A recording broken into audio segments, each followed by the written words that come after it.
அல்ஹம்துலில்லாஹி ரபில் ஆலமீன். அல்லாஹும்ம ஸல்லி அலா முஹம்மதின் வ ஆலி முஹம்மதின் வபரிக் வசல்லிம் அலைஹி. அஸ்ஸலாமு அலைக்கும் வரஹ்மத்துல்லாஹி வபரகாதுஹு. வெல்கம் டு வாய்ஸ் ஆஃப் ஈமான். எல்லோரும் எப்படி இருக்கீங்க? நல்லா இருக்கீங்களா? அல்ஹம்துலில்லாஹ். அல்லாஹ் சுப்ஹானஹு வ தஆலா உங்களுக்கு நீண்ட ஆயுளையும் ஆரோக்கியத்தையும் வழங்க வேண்டும் என்று துவா செஞ்சு ஆரம்பிக்கிறேன்.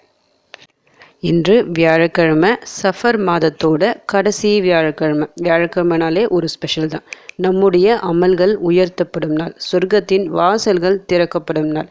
மறுநாள் ஜும்மா என்ற ஒரு அடிப்படையில் இந்த நாள் சிறப்பான ஒரு நாளாக இருக்கிறது. அதனால தான் நம்ம சேனலில் ஒவ்வொரு வாரமாக இந்த நாளில் மஹ்ரிப்க்கு பிறகு ஓதுற மாதிரி சிறந்த துவாக்களை நாம் பார்த்துட்டு வரோம். நான் இந்த வியாழக்கிழமையில் செய்ய சொல்லி நான் இன்னொரு விஷயத்தையும் சொல்லியிருக்கிறேன். அதாவது ஒவ்வொரு நாளும் நாம் தௌபா செய்ய வேண்டியது அவசியம். கண்டிப்பாக நாம் அல்லாஹ்விடம் டெய்லியும் நாம் பாவ மன்னிப்பு கேட்டுக்கொண்டே இருக்கணும்.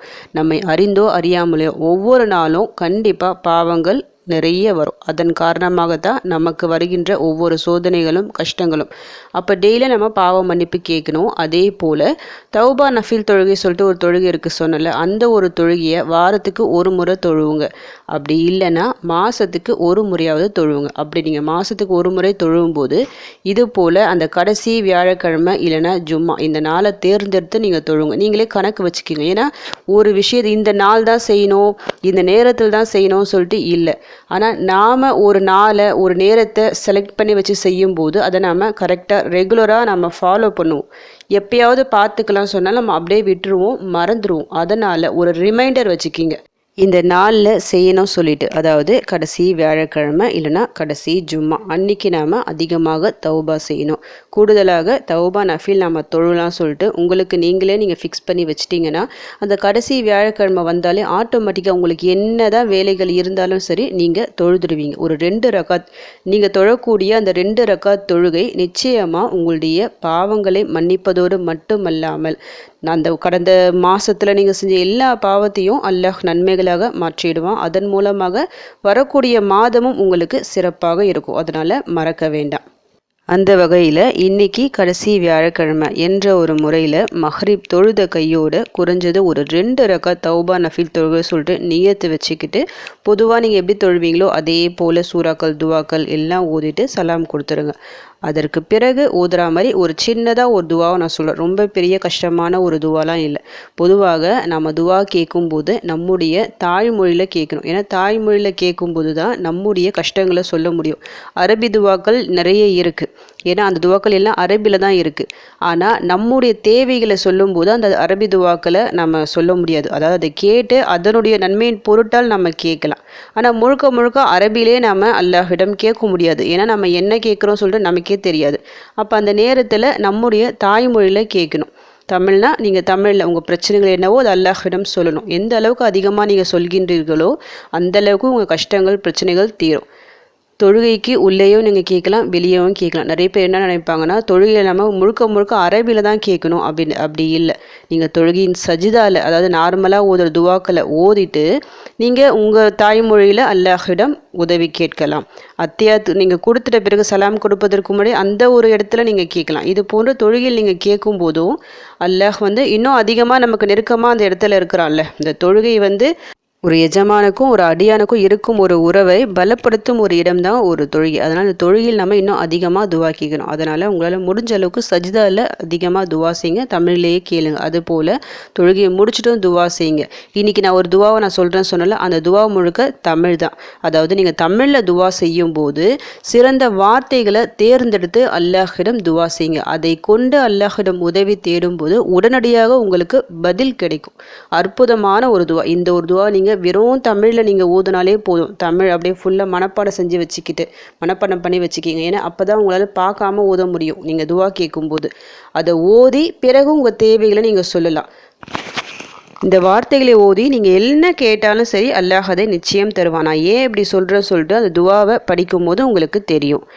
யா அல்லாஹ், நீயே என் இரட்சகன், உன்னை தவிர வேறு இறைவன் இல்லை, உன்னை தவிர உண்மையாக வணங்கப்பட தகுதியானவன் வேறு யாரும் இல்லை, நீயே எனக்கு உணவளிக்கும் என் இறைவன், நான் உன்னுடைய அடிமை, எனவே என் பாவங்களை மன்னிப்பாயாக. மிக சிறந்த ஒரு வார்த்தை. அல்லாஹ் தான் நம்மை படைத்த இறைவன், அவனுக்கு இணை எதுவுமே இல்லை. அதை நம்ம ஸ்ட்ராங்காக சொல்கிறோம். இதில் இருக்கிற ஒவ்வொரு வார்த்தைகளும் பாருங்கள், அழகான ஆழமான கருத்துக்கள் கொண்ட வார்த்தைகள். கடைசியாக நாம் நம்முடைய பாவங்களுக்கு மன்னிப்பும் கேட்கிறோம். இது போல தான் நம்முடைய ஒவ்வொரு துவாவும் இருக்கணும். அதாவது அல்லாஹ்விடம் நம்ம தேவைகளை கேட்கும்போது ஃபஸ்ட்டு அல்லாஹ்வை புகழணும், நம்முடைய பாவங்களுக்காக மன்னிப்பு கேட்கணும். இதை மாதிரி நீங்கள் துவா செஞ்சால் நிச்சயமாக நீங்கள் கேட்டது கிடைக்கும். அதற்கான உணர்த்தக்கூடிய வரிகள் தான் இது. இப்போ இதே வரிகளை நான் உங்களுக்கு அரபிலும் தரேன். ஏன்னா நிறைய பேர் ஆசைப்படுவீங்க அரபியில் ஓதணும் சொல்லிட்டு. அதனால் ஒரு முறை அரபியில் நாங்கள் படித்து காமிக்கிறேன். நீங்கள் அரபிலையும் ஓதலாம், அப்படி இல்லைன்னா வெறும் நீங்கள் தமிழ்லையும் நீங்கள் ஓதலாம். இதை மனப்பாடம் செஞ்சு வச்சுக்கிட்டு தமிழில் இருக்குது பார்த்தீங்களா, நீங்கள் ஒவ்வொரு முறை துவா செய்யும் போதும் இதை கேட்டுட்டு துவா செய்யுங்க. இன்ஷா அல்லாஹ் நீங்கள் விதியில் இல்லாததை கேட்டாலும் அல்லாஹ் உங்களுக்கு தருவான். இப்போ அந்த அரபியில் நான் எப்படி ஓதணும் சொல்லிட்டு உங்களுக்கு ஓதி காமிக்கிறேன். யா அல்லாஹ் அந்த ரப்பி லா இலாஹ இல்லா அந்த லா மஅபூத பிஹக்கின் சிவாக் அந்த ரப்பி அர் ரஸாக் வ அன அப்துக ஃபக்ஃபிர்லி ஸுனூபி. அரபியில் ஓத ஆசைப்படுறவங்க நீங்கள் இந்த மாதிரி அரபியில் நீங்கள் ஓதிக்கொள்ளலாம். அப்படி இல்லை எனக்கு தமிழே போதும்னா இந்த தமிழ் வார்த்தைகளை ஓதி நல்லா துவாசிங்க. ஈஸியான வார்த்தைகள் தான், ரொம்ப சுலபமாக நம்ம சொல்லிடலாம். அப்படி உங்களுக்கு ஏறலைன்னா ஒரு முறை நல்லா ஒரு 2-3 தடவை படித்து பார்த்து மனப்பாடம் செஞ்சு வச்சுக்கிங்க, ஸ்க்ரீன்ஷாட்டும் எடுத்து வச்சுக்கிங்க. இதை நீங்கள் ஓதி ஒவ்வொரு முறை துவா கேட்கும் போதும் நிச்சயமாக உங்களுடைய வாழ்வாதாரத்தில் பெரும் முன்னேற்றம் ஏற்படும். ஏன்னா அல்லாஹ்வின் மிக சிறந்த ஒரு பெயர் அர் ரஸாக். இந்த பெயரை கொண்டு அல்லாஹ்விடம் நாம் உதவி கேட்குறோம். நம்முடைய ரிசுக்கில் பல மடங்கு பரக்கத் உண்டாகும். அல்லாஹ்விடம் நாம் மன்னிப்பும் கேட்குறோம், நம்முடைய பாவங்கள் மன்னிக்கப்படும். இதன் காரணமாக நம்முடைய ஒவ்வொரு கஷ்டங்களும் நீங்கும். சிறப்பான இந்த நாளில் இதை நீங்கள் ஓத ஆரம்பிங்க. இன்றைக்கி மக்ரிப் தொழுங்க, அது தொழுத முடித்த கையோட ஒரு 2 ரக்காத் தௌபா நஃபில் தொழுங்க. அதன் பிறகு இந்த ஒரு துவாவை இஷ்டம் போல் ஓதுங்க. இத்தனை முறை அப்படிலாம் கணக்கு இல்லை. உங்களுக்கு எவ்வளோ முடியுமோ, உங்களுக்கு எந்த நேரம் டைம் இருக்கோ, எவ்வளோ நேரம் டைம் இருக்கோ அது வரைக்கும் நல்லா ஓதி துவா செய்யுங்க. சஜிதாவில் இன்னும் அதிகமாக துவா கேளுங்க. இந்த துவாவை தொடர்ந்து ஒரு 3 நாள் 4 நாள் சொல்லிட்டு ஓதிட்டே வாங்க. அதன் மூலமாக இந்த ஒரு வார்த்தைகள் ஃபுல்லாக உங்களுக்கு மனப்பாடம் ஆகிடும். அதுக்கப்புறமா நீங்கள் எப்பெல்லாம் துவா செய்கிறீங்களோ இந்த வார்த்தைகளை கொண்டு அல்லாஹ்விடம் உதவி தேடுங்க. இன்ஷா அல்லாஹ் உங்களுடைய கஷ்டங்கள் பிரச்சனைகள் எல்லாமே தீர்வதற்கு இந்த சின்ன துவா காரணமாக இருக்கும். உங்கள் விதி மாற்றத்திற்கு இந்த ஒரு துவா காரணமாக இருக்கும். நம்பிக்கையுடன் ஓதுங்க. நம்மை படைத்த இறைவன் ஒருபோதும் நம்மை கைவிட மாட்டான். அவன் நினைத்தா ஒரு நொடி கூட தேவையில்லை, நம்முடைய வாழ்க்கையை முழுவதுமாக அழகாக மாற்றிடுவான். நம்பிக்கை மிக முக்கியம், கூடவே பொறுமை முக்கியம்.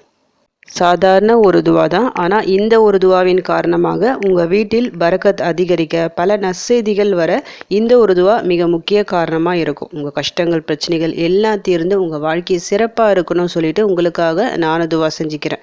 எனக்காகவும் என் குடும்பத்திற்காகவும் நீங்களும் துவா செஞ்சுக்கிங்க. அல்ஹம்துலில்லாஹ். இந்த வீடியோ உங்கள் எல்லாருக்கும் யூஸ்ஃபுல்லாக இருக்கும்னு நினைக்கிறேன். நீங்கள் தெரிஞ்ச இந்த விஷயத்தை மற்றவங்களுக்கும் எத்தி வைங்க. இதன் மூலம் அவர்களும் பலனடையலாம். இன்ஷா அல்லாஹ். அடுத்த பதிவில் சந்திக்கலாம். ஜஸக்கல்லாஹு கைரன் கசீரா. அஸ்ஸலாமு அலைக்கும் வரஹ்மத்துல்லாஹி வபரகாத்துஹு.